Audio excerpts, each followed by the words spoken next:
કરતો હતો પહેલા તો આપણે સન્માનમાં જોઈ લેશું.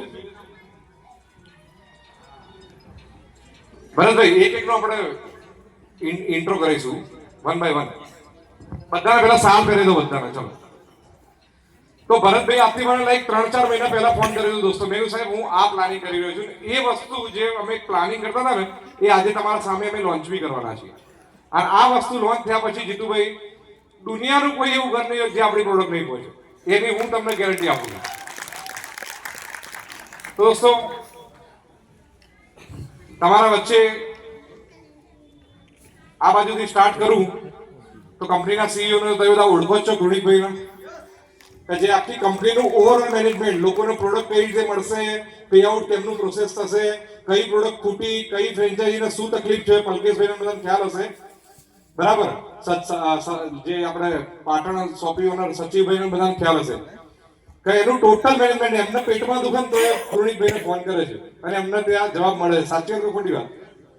તો એવા આપણા ગુણિકભાઈ માટે જોરદાર તાળી થઈ જાય દોસ્તો. એ કંપનીના એવા સીઈઓ કે જે નાનામાં નાનું કામ કરવા માટે બી રેડી છે. બીજા એમના બાજુમાં છે આપણા જે કિરીટભાઈ, જે તમે ન્યુટ્રાસ્યુટિકલની જેટલી બી કેપ્સ્યુલો, આમ તમારી આમ જેટલી B capsule, protein powder, energy powder, Milkorich બરાબર, આ બધી પ્રોડક્ટ જુઓ છો એનું ટોટલ પ્રોડક્શનની જવાબદારી એમના પર છે અને અમારા ગામના છે. અને બહુ સારી મહેનત, દિવસ રાત એક કરીને પ્રોડક્શન કાઢે દોસ્તો. તમારો મિલ્કોરીચનો ઓર્ડર હોય ને તો મારા ખાલી એમને એટલું જ કહેવાનું કે ભાઈ આટલા મિલ્કોરીચ આપણા સાત પડતા જુઓ છે. એ બધી આખી 40-50 માણસનો સ્ટાફ છે, એમને મેનેજ કરીને એવી વસ્તુ એ સીધી ક્લિયર કરી દે છે. એક યુનિટનો આપણો 40-50 માણસનો સ્ટાફ છે. હેતલ ફાર્મા ને બધા જુદા.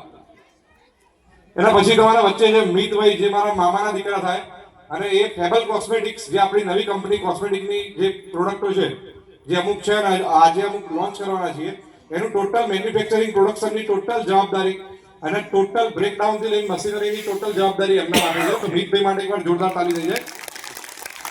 એના પછી આપણા કંપનીના મેઇન રીડકી હડ્ડી સાર્થકભાઈ, એડમિન ડિપાર્ટમેન્ટ. સાહેબ દિવસ રાત એવું નહીં કે સાહેબ મારી જોબ સાહેબ 10 થી 6 ની છે. ઘણી વાર રાતે તમે 11 વાગે ફોન કરો તો સાર્થકભાઈ, નૈનેશભાઈ તમને જવાબ આપશે અને એમના ઘરેથી બી સાહેબ કામ કરે છે. અમે આજ સુધી એમને એવું નહીં કીધું તમારે 6 વાગ્યા પછી બી કામ કરવું પડશે, છતાં બી એ કરે છે. એના પછી અમારા મેઇન જે ભરતભાઈના સૌથી favourite staff member Parikshit Patel, જે મારા શાળા થાય, અને એમનું કામ દોસ્તો તમે બિલીવ નહીં કરો, તમને જે પે આઉટ આવે છે ને એ એમની માત્ર 10 જ મિનિટની મહેનત છે. રોજ 10 જ મિનિટ કામ કરે તમારું પે આઉટ પ્રોસેસ કરવામાં. એ જ વસ્તુ જો હું ગુણિકભાઈ કરીએ તો કદાચ અમારો અડધો દાડો જતો રહે. એટલી એમની કોમ્પ્યુટરમાં માસ્ટરી છે. પોતે મિકેનિકલ એન્જિનિયર છે અને પે આઉટ ડિપાર્ટમેન્ટમાં તમે અડધી રાતે ભરતભાઈ કે સાહેબ આનું પેમેન્ટ બાકી છે, હોય તો યસ, ના હોય તો નો, બરાબર. એટલો હિસાબ, આખો પે આઉટનો હિસાબ આટલી મોટી કંપનીનો રાખવો એટલે બહુ મોટી વસ્તુ છે. એના સિવાય અમે જે ખરીદી કરતા હોય રો મટીરિયલની, એનું બી ટોટલ મેનેજમેન્ટ બરાબર, પરચેસનું ટોટલ મેનેજમેન્ટ મિતભાઈ કરે છે. એ લોકોને જે પેમેન્ટ ટાઈમે કરવાના એનું બી મેનેજમેન્ટ એ લોકો કરે. માણસોની સેલરી કરવાનું ટોટલી કામ પરીક્ષિતભાઈ જોડે છે. તો પરીક્ષિતભાઈ માટે એકવાર જોરદાર તાળી થઈ જાય. એના પછી નેક્સ્ટ અમારા રિંકેશભાઈ, જે કેલિબ્રો ન્યુટ્રા સાયન્સ, આજે અમારી પ્રોડક્ટ વિદેશમાં વખણાય છે, આપણી ગમી ઝેફરસન ટેબ્લેટ. તો એના પાછળનું જે બ્રેઇન છે, જે એના પાછળ દિવસ રાત રિસર્ચ જે વ્યક્તિ કરે છે, એ આપણા R&D હેડ રિંકેશભાઈ માટે એકવાર જોરદાર તાળી થઈ જાય. પોતે MSc થયેલા છે. અને દોસ્તો એક જ વાર મેં એમને ખાલી શીખવાડ્યું કે ભાઈ ગમીઝ આપણે આ રીતે બને, એફરસન આ રીતે બને. આજે મને પ્રાઉડ ફીલ થાય છે, કદાચ મારા કરતા વધારે નોલેજ એમના જોડે હશે. કારણ કે દિવસ રાત R&D કઈ રીતે સારી પ્રોડક્ટ બને, કઈ રીતે કોસ્ટ ઇફેક્ટિવ પ્રોડક્ટ બને, એનું દિવસ રાત એ નવી પ્રોડક્ટ લાવવામાં બહુ જ હેલ્પફુલ થાય છે.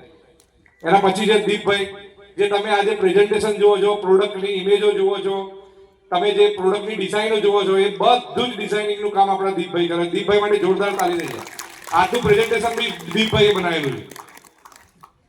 એના પછી નૈનેશભાઈ તો બધા ઓળખતા જ હશે.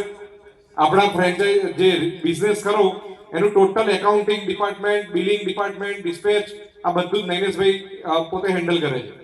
તો દોસ્તો આજે અમે ખાલી આટલા જ લોકો આવ્યા છીએ. અમારા દોસ્તો આજે સેમિનાર જે હતો ને, તો અમારા લોકોને ના પાડી પડી કે ભાઈ ના, આજે આપ 10 જણા જ આવશે. રવિવારે બી રજા હોય તો એ પરિવાર જેવો દોસ્તો માહોલ છે કે ભાઈ અમે બધા સાહેબ આવવા માટે તૈયાર છે, ખાલી તમે એક અવાજ કરો. જેમ ભરતભાઈએ મને એક કમિટમેન્ટ આપી દીધું સાહેબ તમે કહો કેટલું ટર્નઓવર જોવો? મેં કીધું સાહેબ 25 લાખ બીવી. તો કે સાહેબ આરે મહિને થઈ જશે, ફટલેકર થઈ ગયું. પછી 35 લાખ 40 લાખ એમ ધંધો એમનો પ્લસ થતો જ ગયો. હું ટાર્ગેટ આપું એનાથી 10 લાખ વધારો હોય ભરતભાઈ. એટલું જે મેનેજમેન્ટ જે ભરતભાઈનો જુસ્સો છે ને એવો જ મારા સ્ટાફ મેમ્બરોનો જુસ્સો છે. અને તમારા વચ્ચે મને કહેતા ગર્વ થાય છે કે એવો સ્ટાફ મળ્યો છે કે જે ઘરના બી છે અને પોતાનું કામ સમજીને કરે છે દોસ્તો. એવું નહીં